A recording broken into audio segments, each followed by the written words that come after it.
Objections are a given in cold calling, but there are really two types of objections. One are the brush-offs.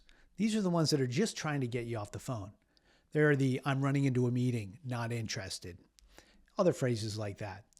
Let's put those aside for now, and let's focus on the second category, which are the genuine objections. These come a little deeper into the conversation after you've had a little discussion about what they're doing today. For these genuine objections, there's a tactic for responding that I like to call the back pocket. So let's break it down. 1, your reaction matters more than your response, at least at first. If you try to immediately answer an objection, you're basically telling them they're wrong. And this builds a bigger wall between you and them. So actually, no matter what the objection, you definitely want to respond with empathy. So stay calm, slow down a bit, and say something like, "Yeah, that makes a lot of sense." That's empathy. Now, the next thing you want to do is to label what you heard. Labels start with a phrase like "sounds like." So you put the two together. Makes sense. Sounds like you've got a system that works for you. So we're slowing down, lowering, and we're using a label and empathizing with them. This tells them that you were listening to them and they feel heard and they calm down a little bit.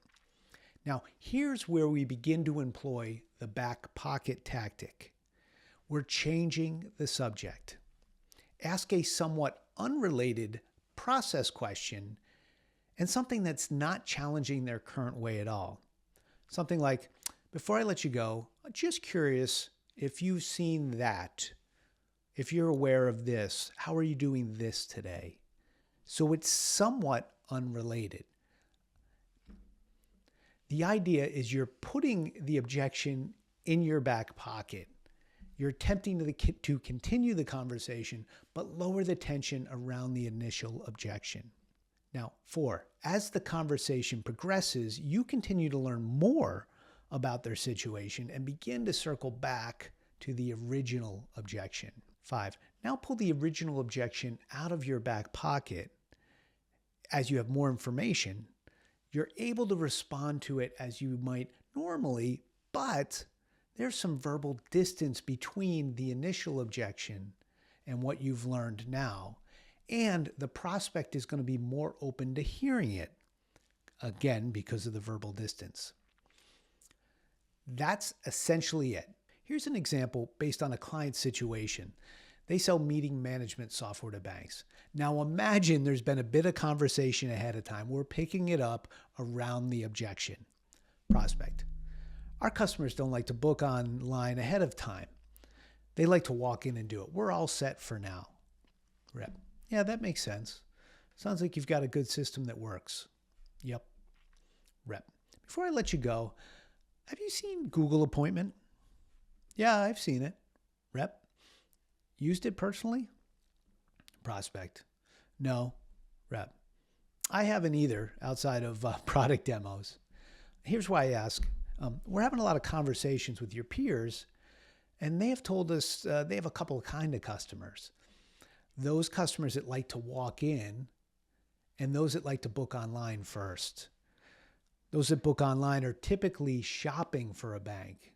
You mentioned your customers like to walk in, but I'm curious, do you track how shoppers, the new accounts, like to do it?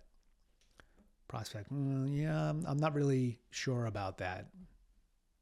Sales rep: "Well, if you're interested, I could pull some numbers of competitive banks on this and share with you. It's typically a big part of their new account competitive advantage. And also, we're the only platform that integrates banks directly with Google Appointment. Happy to share more data like this so you can consider it. Do you have time on Thursday at, say, 2 o'clock?